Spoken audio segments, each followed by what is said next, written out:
Hello students, इस video में हम बात कर रहे हैं अपने 11th chapter foreign direct investment and retail के पार्ट 2 की। पार्ट 1 में हमने फॉरेन डायरेक्ट इन्वेस्टमेंट क्या है, उसके क्या डिफरेंट रूट्स हैं एंटर करने के, उसके डिफरेंट टाइप्स क्या हैं, एडवांटेजेस क्या हैं, डिसएडवांटेजेस क्या हैं, इनकी बात की थी।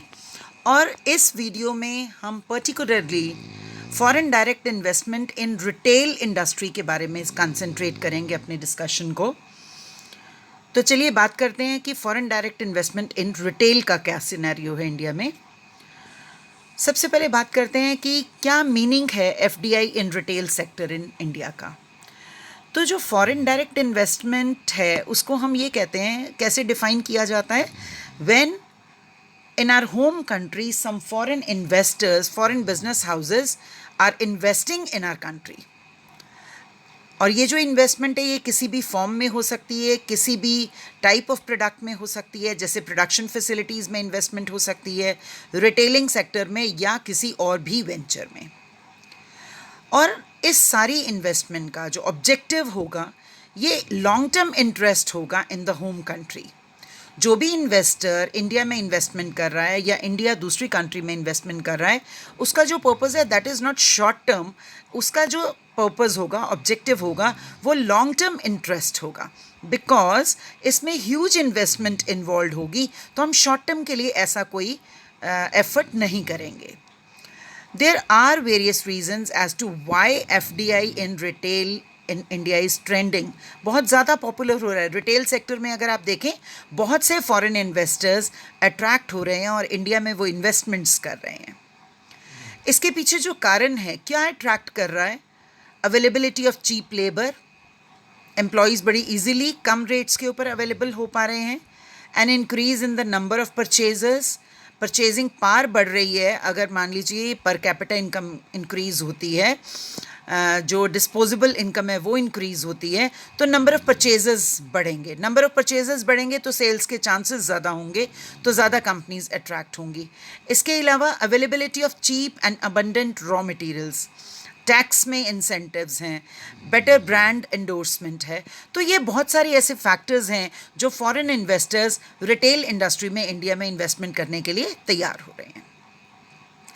अगर हम रिटेल सेक्टर में, इंडिया में रिटेल सेक्टर में एफडीआई की इन्वेस्टमेंट की बात करें, तो जो हमारी एफडीआई पॉलिसी है, India has permitted FDI 100% FDI in single brand retailing, but only 51% is allowed in multi brand retailing.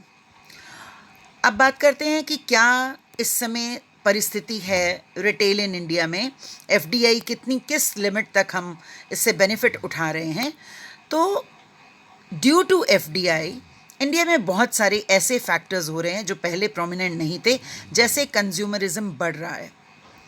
जो अभी कस्टमर्स हैं, इंडियन कस्टमर्स हैं, they are ready to buy more and more items, जिसमें necessity के items के साथ साथ कुछ कुछ लग्जरी आइटम्स भी आ रही हैं। तो कंज्यूमरिज्म बढ़ा है। एंड जैसे जैसे एफडीआई के नॉर्म्स को रिलैक्स किया गया, more and more companies are investing in the retail market of India. इससे जो कस्टमर्स हैं उनमें कंज्यूमरिज्म बढ़ा ही बढ़ा, उसके साथ साथ उनके टेस्ट और उनकी प्रेफरेंसेस भी चेंज हुई।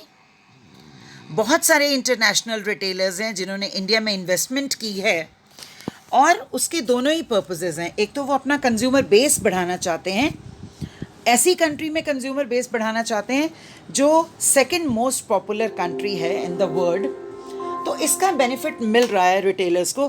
That's why more and more retail companies are interested to invest in Indian retail market. अब आपको एक इमेज भी डिपिक्ट की गई है जिसमें टॉप इन्वेस्टिंग कंट्रीज़ के बारे में डिपिक्ट किया गया है कि कैसे वो कौन सी कंट्रीज़ हैं जो ज़्यादा से ज़्यादा इन्वेस्टमेंट कर रही हैं। तो उसमें सबसे पहले जिस कंट्री का नाम डिपिक्ट हो रहा है दैट इज़ सिंगापुर। सिंगापुर के बाद मॉरिशस है जिसका नेक्स्ट शेयर है। तो ये डिक्रीजिंग ट्रेंड में आपको कंट्रीज़ के नाम डिपिक्ट किए गए हैं। तो सबसे पहले नंबर पे सिंगापुर है जिसने मैक्सिमम इन्वेस्टमेंट की है, then Mauritius, then Netherlands, US, Japan, UK, UAE, Germany, France and Cyprus. तो ये जो टॉप इन्वेस्टिंग कंट्रीज़ हैं इनके बारे में हमें डिपिक्ट किया गया, और इससे बड़ा एविडेंट है that more and more foreign investors are interested to invest in India. अब बात करते हैं कि कितनी तरह से इन्वेस्टमेंट हो सकती है। तो अगर हम रिटेल सेक्टर की बात करें तो इंडिया में इन्वेस्टमेंट के पॉइंट ऑफ व्यू से हम ये दो कैटेगरीज में, दो क्राइटेरिया के बेसिस के ऊपर ये डिफ्रेंसिएशन कर सकते हैं, based on brand and based on ownership. जो बेस्ड ऑफ ओनरशिप वाला पॉइंट है हम ऑलरेडी अपने रिटेल में डिस्कस कर चुके हैं, जिसमें हमने organise market and unorganise market के बारे में डिस्कशन किया था। तो इसको दोबारा हम डिस्कस यहाँ नहीं कर रहे, वी हैव ऑलरेडी डिस्कस इस। और ऑर्गेनाइज में एग्जाम्पल्स भी आपको दिए जा रहे हैं, बिग बाज़ार, रिलायंस, वॉलमार्ट। और अनऑर्गेनाइज में जो आपकी लोकल किराना शॉप्स हैं हम उनको कवर अप करते हैं। ऐसे ही अगर हम टाइप ऑफ रिटेलर्स की बात करें एफडी के पॉइंट ऑफ व्यू से, ब्रांड के बेसिस के ऊपर हम अगर इसका क्लासिफिकेशन करें तो दो तरह से एफडीआई इन रिटेलिंग में इन्वेस्टमेंट होती है, single brand retail and multiple brand retail. सबसे पहले बात करते हैं सिंगल ब्रांड रिटेल की। तो single brand retail trade means कि जो फॉरेन कंपनी है that is allowed to sell goods internationally under a single brand. तो सिंगल ब्रांड का मतलब हुआ कि गुड्स जो बेची जाएंगी वो सिंगल ब्रांड में बेची जाएंगी, चाहे वो डोमेस्टिकली बेची जाएं या इंटरनेशनली बेची जाएं। कोई इस तरह के बिजनेस एंटिटी या फ्रेंचाइजी जो इंडिविजुअल कस्टमर्स को आइटम्स बेचती है, जब हम यहाँ रिटेल बिजनेस की बात कर रहे हैं सिंगल ब्रांड की, तो here the company is selling the goods and services to individual customers and not to other business houses. इसके अलावा जो सिंगल ब्रांड रिटेल की जब हम बात करते हैं और उसमें फॉरेन डायरेक्ट इन्वेस्टमेंट की बात करते हैं, तो इसका जो मेन एम है, जो मेन ऑब्जेक्टिव है, that is attracting investment in marketing, production, encouraging increased sourcing of goods from India, improving the availability of goods for the consumers, and enhancing the competitiveness of Indian enterprises। ये सारे factors को हमें consider करना है। जब foreign countries आएंगी, investment करेंगी, तो उससे कॉम्पिटिटिवनेस इंक्रीज़ होगी ही होगी। और उसके साथ साथ जो हमारा इंडिया है उसको ग्लोबल टेक्नोलॉजीज़ का एक्सपोजर भी मिलेगा, जो मैनेजमेंट प्रैक्टिसेस हैं, एडवांस्ड मैनेजमेंट प्रैक्टिसेस, उनके भी इंसेंटिव्स मिलेंगे। अगर हम सिंगल ब्रांड रिटेल ट्रेडिंग की बात करें तो जो एफडीआई कैप है that is 100% through automatic route. Automatic route के बारे में हम ऑलरेडी डिस्कस कर चुके हैं कि ऑटोमेटिक रूट मीन्स जहां फॉरेन इन्वेस्टर को या इंडियन कंपनी को किसी तरह की आरबीआई की, गवर्नमेंट ऑफ इंडिया की किसी तरह की कोई प्रायर परमिशन या अप्रूवल की ज़रूरत नहीं है, directly they can invest in retail business. और सिंगल ब्रांड रिटेल ट्रेडिंग में क्योंकि हमने ऑटोमेटिक रूट परमिट किया है, तो ये ज़्यादा से ज़्यादा फॉरेन इन्वेस्टर्स को इनकरेज कर रहा है कि वो अपने बिजनेस को एक्सपैंड कर पा रहे हैं। और ऐसी कंट्री में, इंडिया जैसी कंट्री में जहाँ का जो कंज्यूमर बेस है वो बहुत ज़्यादा है, तो ऐसी कंट्री में जहाँ बहुत सारे कस्टमर्स अवेलेबल हैं, आइटम्स के सेल होने के ज़्यादा से ज़्यादा चांसेस हैं, तो वो अपना कंज्यूमर बेस बड़ी इजीली इंक्रीज़ कर पाएंगे। तो ऐसी कंट्रीज़ में, इंडिया जैसी कंट्री में, सिंगल ब्रांड रिटेल ट्रेडिंग के थ्रू, ऑटोमेटिक रूट के थ्रू बहुत सारे इन्वेस्टर्स इन्वेस्टमेंट कर रहे हैं। अब कुछ कंडीशंस इम्पोज कर दी हमने for FDI in single brand retail trading. सबसे पहला, products need to be of single brand only. और सिंगल ब्रांड सारी उन चीज़ों को कवर अप करेगा। और यहाँ जब ब्रांड की बात की जा रही है, this branding is during manufacturing. जब आप प्रोडक्ट्स को बेचेंगे, इसमें जो अगली कंडीशन है कि आप सेम ब्रांड के में ही इंटरनेशनली भी, डोमेस्टिकली भी सेम ब्रांड बेच रहे हैं, उसको ही इंटरनेशनली भी आप बेच रहे हैं।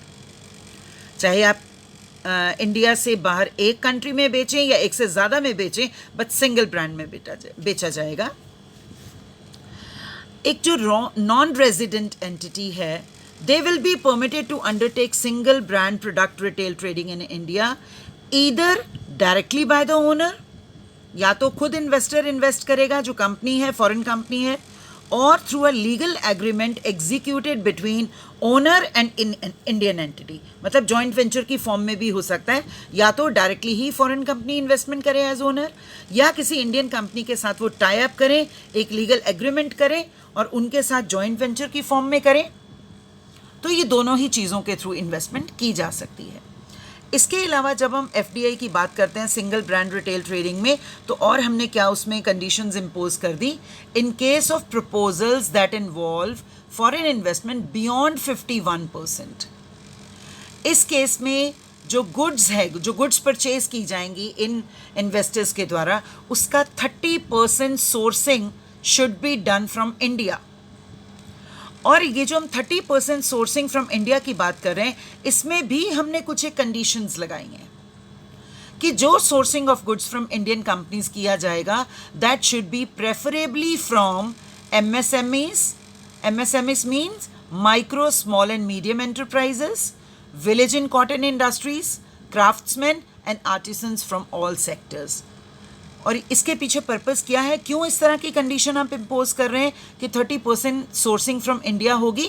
क्योंकि इससे हमारी इंडियन MSME इंडस्ट्रीज़ को, विलेज एंड कॉटन इंडस्ट्रीज़ को, इस तरह के क्राफ्ट्समैन को एनकरेजमेंट मिलेगी, उनका ज़्यादा से ज़्यादा इन्वॉल्वमेंट हो पाएगा, उनको ज़्यादा से ज़्यादा बेनिफिट्स मिल पाएंगे। एंड ये जो हम डोमेस्टिक सोर्सिंग की बात कर रहे हैं, this will be self centred by the company, और ये चेक किया जाएगा by the statutory auditors from the companies duly certificate accounts. जो कंपनी के अकाउंट्स हैं उसमें ये चीज़ें प्रोमिनेंट होंगी कि 30% सोर्सिंग कहाँ से की गई है, एंड इसको प्रॉपरली स्टैट्यूटरी ऑडिटर्स चेक भी करेंगे that all the norms have been complied with. इसके अलावा जो प्रोक्योरमेंट रिक्वायरमेंट है, ये आप जो total value of goods proceed है 5 ईयर्स की, उसकी एवरेज निकाली जाएगी। और जब आपने 5 ईयर्स की एवरेज निकालनी है, तो जो उसमें टर्म ली जाएगी, it will be beginning from 1 April of commencement year of single brand retail trading business, चाहे आप either opening of the first store और स्टार्टिंग ऑनलाइन रिटेल, क्योंकि एट टाइम्स जब आप फिजिकल स्टोर्स के थ्रू काम करते हैं, तो इनिशियली जब तक स्टोर नहीं बनता, आप ऑनलाइन ट्रांजैक्शंस शुरू कर देते हैं। उसके बाद जो एंटिटी है वो 30% लोकल सोर्सिंग करेगी एनुअल बेसिस के ऊपर। तो इनिशियली फर्स्ट ईयर में आपने टर्म लगा दी कि एवरेज ऑफ 5 ईयर्स ले लोगे आप गुड्स प्रोक्योर्ड की, और बाद में 30% लोकल सोर्सिंग की जाएगी हर साल के लिए। टू एसरटेन सोर्सिंग रिक्वायरमेंट, जो रेलिवेंट एंटिटी है वो कंपनी इनकॉर्पोरेटेड इन इंडिया होनी चाहिए, which receives FDI for carrying out single brand product retail trading. इसके अलावा for meeting local sourcing requirements, जो हमने पिछले पॉइंट में बात की है, सारी की सारी जो प्रोक्योरमेंट्स होंगी,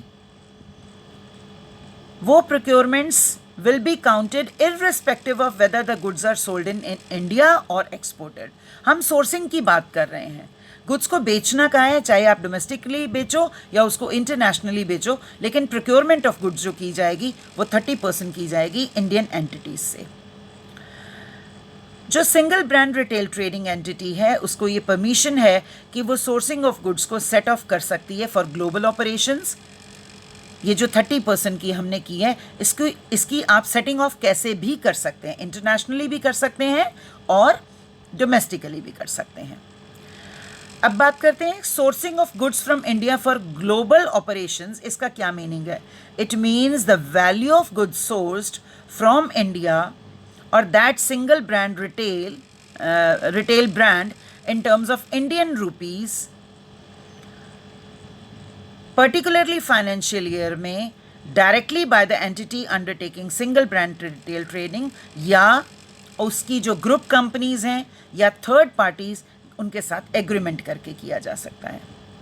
इसके अलावा अ single brand retail trading entity जो फिज़िकल स्टोर्स के थ्रू काम करती है, जब तक उसके फिज़िकल स्टोर्स एग्जिस्टेंस में नहीं आते, वो ई कॉमर्स के थ्रू रिटेल ट्रेडिंग स्टार्ट कर सकते हैं, लेकिन उनके ऊपर एक कंडीशन होगी that they can initiate there activities through e commerce या ऑनलाइन वो शुरू कर सकते हैं, बट एक कंडीशन ये इम्पोज होगी that that particular business entity will open it's stores within 2 years of starting the online retail business.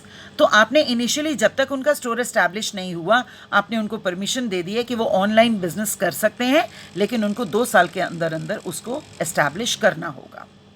अगर हम सिंगल ब्रांड रिटेलिंग की एग्जाम्पल्स की बात करें तो इसमें बहुत सारी कंपनीज आ रही हैं। सोनी है, नोकिया है, एलजी, एडिडास, नाइकी, ये सारी कंपनीज है जो सिंगल ब्रांड में डील करने वाले हैं। अब जो सेकेंड मोड है that is multi brand retail. The businesses that sell goods to individual customers. ये इंडिविजुअल कस्टमर्स वाला पॉइंट दोनों में आ रहा है, whether we are dealing in single brand और in multiple brand. Individual customers को जो आपने चीज़ें देनी है वहाँ एक ही ब्रांड दे रहे थे, लेकिन यहाँ मल्टीपल ब्रांड में such goods carry several different brands.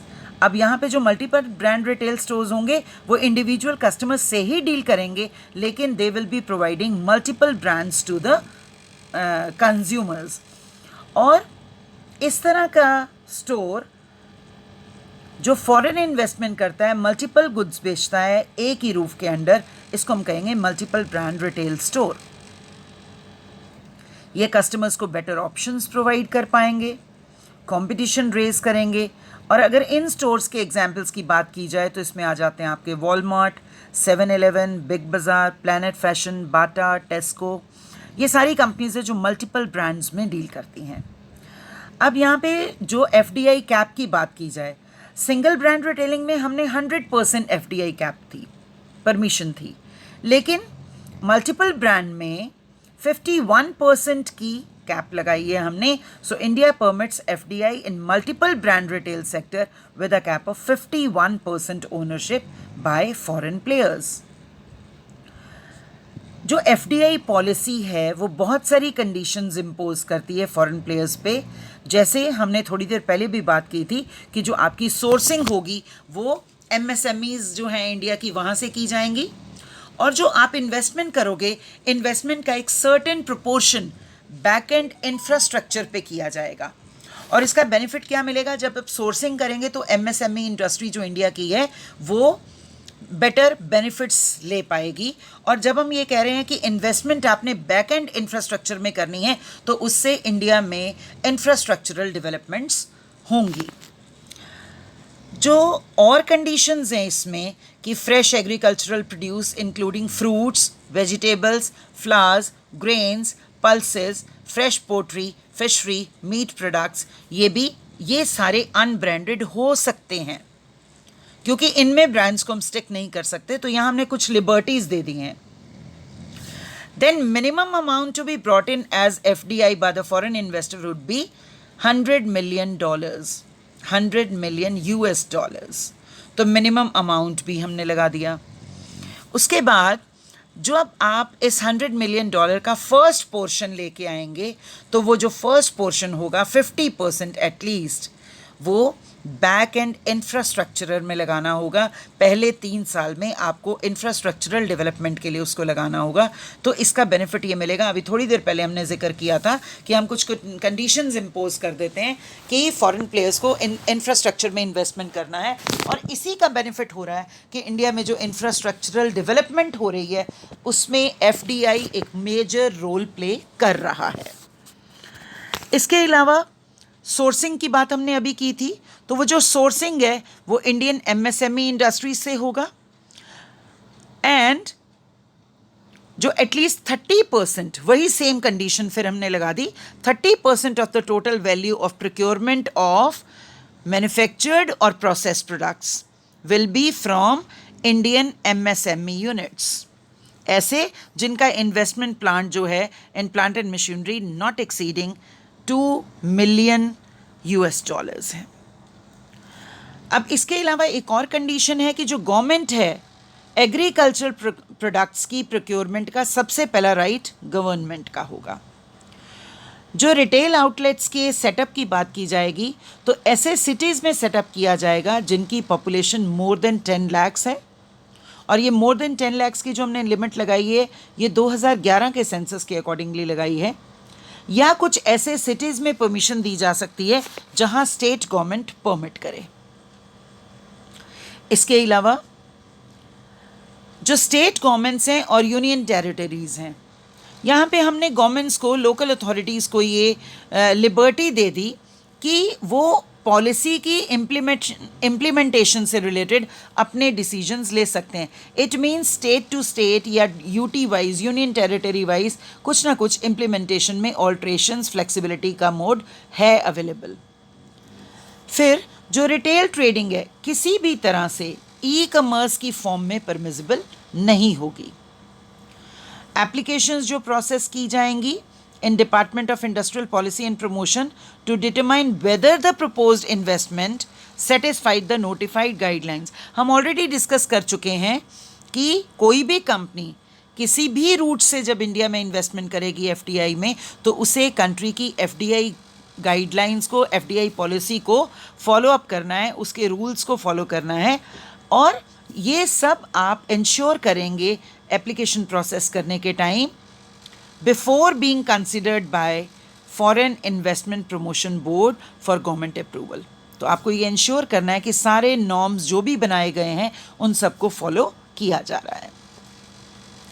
अब बात करने जा रहे हैं हम what are the different available routes for foreign players to enter the retail sector. तो अब एक एक करके इनके बारे में डिस्कशन करते हैं. यहाँ जो रूट्स के नाम हैं हमारे, that is strategic licence agreements, franchisee route, cash and carry wholesale banking, manufacturing, distribution and joint ventures.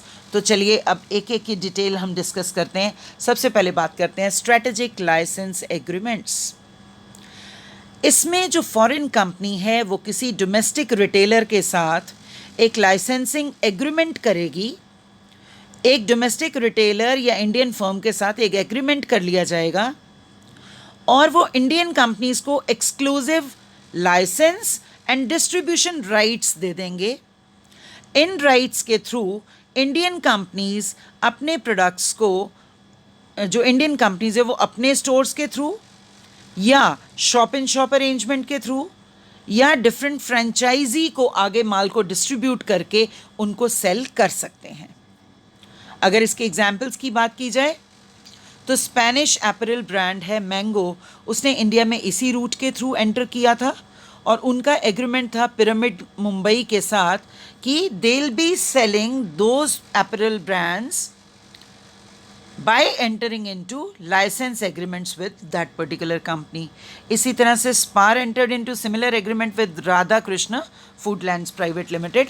तो यहाँ बेसिकली इस सारे रूट का किस तरह से क्या मोड है, कैसे यूज़ किया जा रहा है कि फॉरेन कंपनी किसी न किसी इंडियन फर्म के साथ, डोमेस्टिक रिटेलर के साथ एक एग्रीमेंट कर लेगी और अपनी प्रोडक्ट्स को उन लाइसेंस के थ्रू सैंक्शन कर देगी कि उन प्रोडक्ट्स को बेचा जा सकता है इंडियन मार्केट में.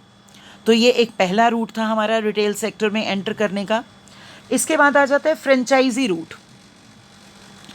This entry route is widely used by many international brands. आप बहुत सारे इंटरनेशनल ब्रांड आउटलेट्स यहाँ पे देखते हैं तो उनका एंटर करने का तरीका क्या है? Franchisee route. जो रीजनल फ्रेंचाइजी भी हो सकती है, मास्टर फ्रेंचाइजी भी हो सकती है. आप एरिया वाइज किसी को अथॉरिटी दे सकते हैं, फ्रेंचाइजी दे सकते हैं और आप उन्हीं की, जैसे मान लीजिए अगर आप फूड मार्केट में बात करें तो अगर फ्रेंचाइजी फूड मार्केट में डील करने से रिलेटेड मिलती है तो उन्हीं का सब प्रोसीजर फॉलो किया जाएगा, उसी रेसिपी को फॉलो किया जाएगा जो फॉरेन ब्रांड ने सजेस्ट की हुई है. इट मीन्स इन्वेस्टमेंट हम कर रहे हैं और फॉरेन कंपनीज इंडियन मार्केट में कुछ रिटेलर्स को ये परमिशन दे रहे हैं कि उनकी sanction wise they can sell the products.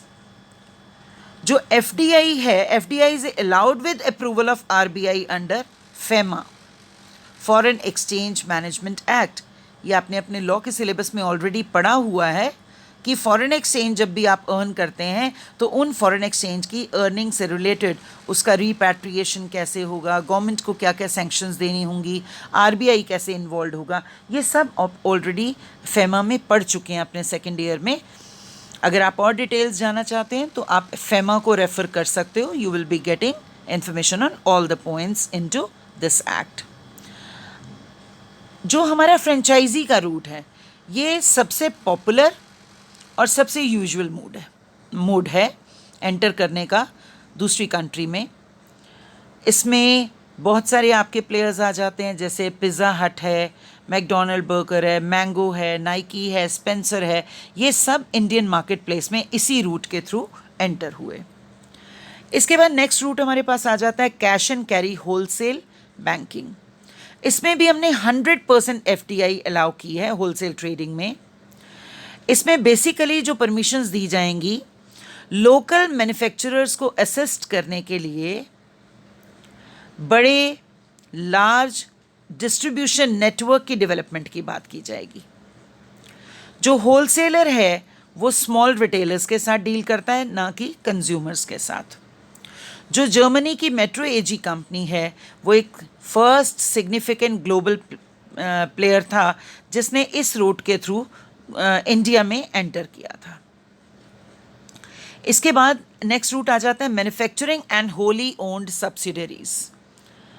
कोई भी कंपनी अपना मैन्युफैक्चरिंग यूनिट लगा सकती है इंडिया में और उसको बेचने के लिए अपने ही रिटेलिंग आउटलेट्स ओपन कर सकती है। बहुत सारे फॉरेन ब्रांड्स हैं जैसे Nike, Reebok, Adidas. They have already wholly owned subsidiary in manufacturing. India में उनके पास होली ओन्ड सब्सिडरी कंपनीज हैं। होली ओन्ड सब्सिडरी कंपनी का क्या मतलब है कि उस होल्डिंग कंपनी के पास उस सब्सिडरी कंपनी के मैक्सिमम स्टेक्स हैं। तो ऐसी कंपनीज को, such companies are allowed to retail. ये जो सारी की सारी कंपनीज होंगी ये इंडियन कंज्यूमर्स को अलग अलग मोड्स के थ्रू आइटम्स को बेच पाएंगे, चाहे वो फ्रेंचाइजिंग के थ्रू करें, इंटरनल डिस्ट्रीब्यूटर्स लगाएं, या जो ऑलरेडी एग्जिस्टेंट इंडियन रिटेलर्स हैं उन्हीं के थ्रू किए जाएं, या फिर एक्सक्लूसिवली अपने ही शोरूम्स किए जाएं। आप बहुत सारे देखते हो एक्सक्लूसिव शोरूम होगा, मैन्युफैक्चरिंग का काम भी कर रहे हैं और साथ साथ में अपने वो स्टोर्स भी इंडिविजुअल उनके हैं जिनके थ्रू कस्टमर्स तक माल को पहुंचाया जा रहा है। और रूट की बात करें तो distribution. An international company can set up A distribution office in India और उसके थ्रू लोकल रिटेलर्स को माल सप्लाई किया जा सकता है और इसी के थ्रू फ्रेंचाइजी आउटलेट्स भी सेटअप किए जा सकते हैं। रूट्स में अगर बात की जाए तो एक और रूट आ जाता है जॉइंट वेंचर, जिसमें इंटरनेशनल फर्म्स डोमेस्टिक प्लेयर्स के साथ सिंगल ब्रांड रिटेलिंग में जॉइंट वेंचर कर सकते हैं। 51% स्टेक के साथ डोमेस्टिक प्लेयर्स के साथ एग्रीमेंट किया जा सकता है। सो यहाँ सारी डिस्कशन हमारी वाइंड अप होती है regarding routes to enter the retail sector in FDI। अब बात करते हैं what are the pros for allowing FDI in retail, कि जब हमने रिटेल सेक्टर में हमने पॉलिसीज़ को लिबरलाइज किया, FDI को अलाउ किया, तो क्या इसके कोई बेनिफिट्स हुए हैं इंडिया में या नहीं? तो सर्टेनली इसने बेनिफिट किया है हमारी इंडियन इकोनॉमी को। किस तरह से किया है कि इंडियन इंडस्ट्री में जो इंडियन एंटरप्राइजेज हैं they have been upgraded in terms of advanced technological and logistics management expertise from foreign entities। जब foreign entities हमारे यहाँ के बिजनेस करते हैं तो वो अपनी पॉलिसीज़, अपनी एडवांसमेंट्स हमारे साथ शेयरिंग करते हैं, तो इससे जो इंडियन इंडस्ट्री है उसका अपग्रेडेशन हुआ है, एडवांस टेक्नोलॉजी मिल पाई है, लॉजिस्टिक्स मैनेजमेंट की जो एक्सपर्टीज़ है उसका हम बेनिफिट उठा पाए हैं। इसके अलावा अगर और बात की जाए तो गवर्नमेंट के पास अपॉर्चुनिटी है इसको यूज़ करने की और उस कुछ में कुछ टारगेट्स को अचीव किया जा सकता है।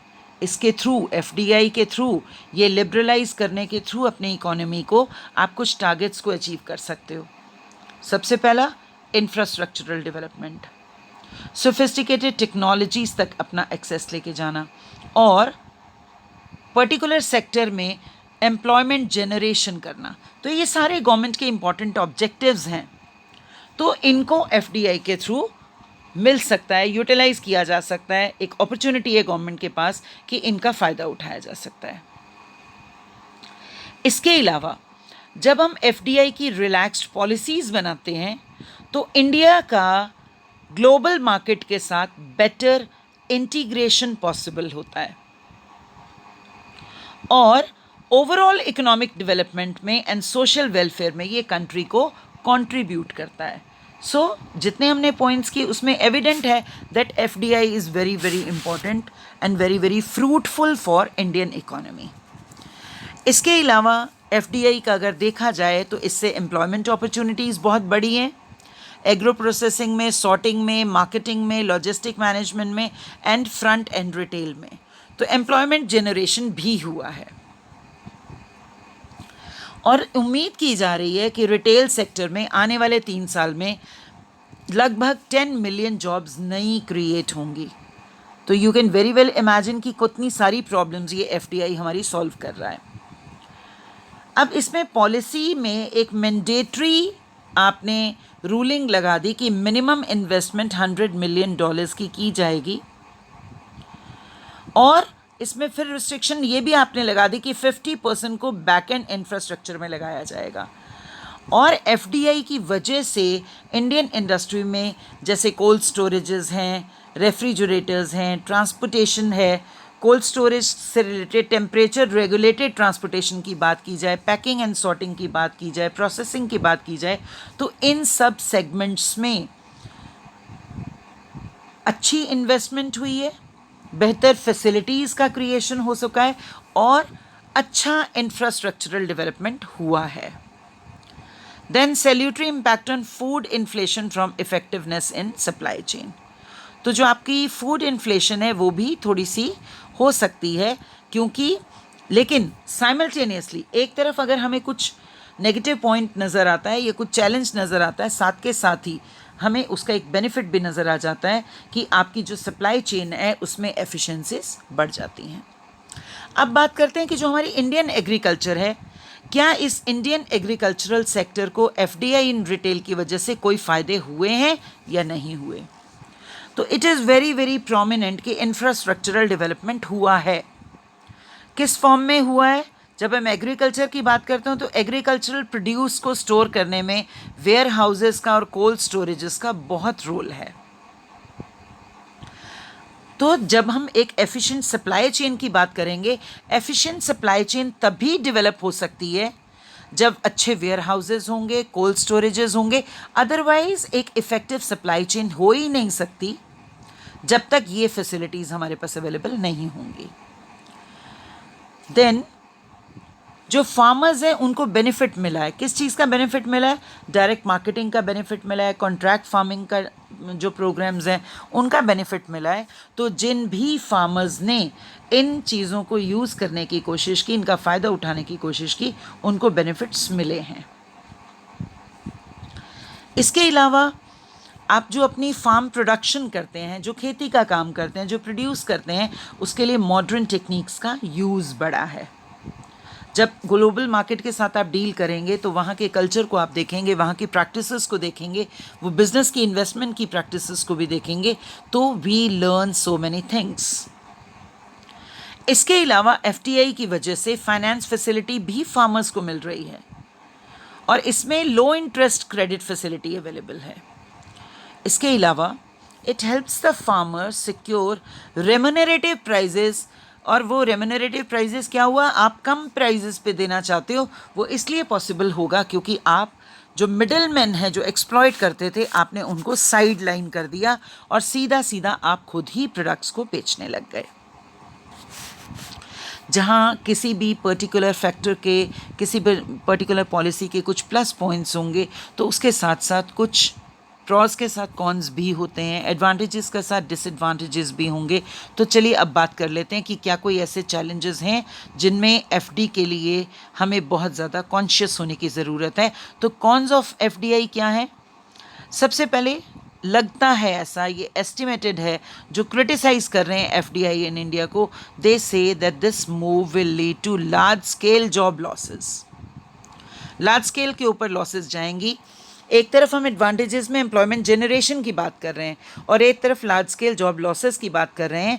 जब इंटरनेशनल प्लेयर्स आएंगे तो एक सर्टेन क्वालिफिकेशन और एक्सपीरियंस का पर्सन मांगेंगे, तो उनकी जो रिक्वायरमेंट्स हैं, अगर लोकल मार्केट में जो ह्यूमन रिसोर्सेज अवेलेबल हैं, if they can not come up to that level, तो उसमें एम्प्लॉयमेंट का स्थिति सीरियस हो सकती है, लार्ज स्केल जॉब लॉसेस हो सकते हैं। जो ग्लोबल रिटेल जायंट्स हैं, जो बड़े रिटेल हाउसेस हैं, वो मोनोपोली क्रिएट करने के लिए प्राइसिंग पॉलिसी को अपने बेनिफिट के लिए यूज़ कर सकते हैं। इसके अलावा जो मैन्युफैक्चरिंग सेक्टर है उसमें जॉब्स जाएंगी, क्योंकि जो आपके इंटरनेशनल रिटेल मार्केट मेकर्स हैं, they at times they purchase internationally and not from domestic resources. जो आपने उनके ऊपर 30% वाली लगाई है कि इतने पर्टिकुलर अमाउंट से ज़्यादा का अगर आपका सर्कल होगा तो उस केस में you have to procure 30%, but restriction is only up to 30%। तो इसका भी नुकसान उठाना पड़ सकता है। दे ऑल्सो कंटेंट, जो क्रिटिसिज्म इसका किया जाता है वो ये भी किया जाता है, they also content that the retail sector in India is one of the best, second person पे आ जाता है, सेकेंड आ जाता है सेल्स के मामले में, इसीलिए इतने रिटेल जायंट्स अट्रैक्ट होते हैं।